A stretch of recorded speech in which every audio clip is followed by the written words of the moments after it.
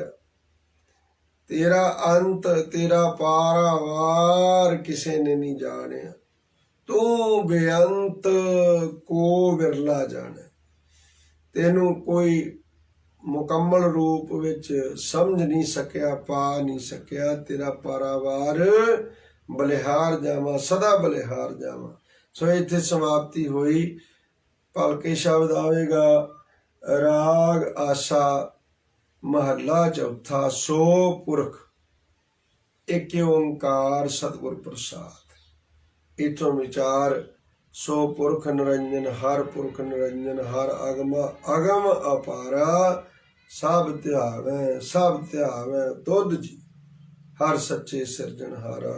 गुरु कृपा सदका इथों अगे विचार भलक दे समय प्रारंभ होवेगी।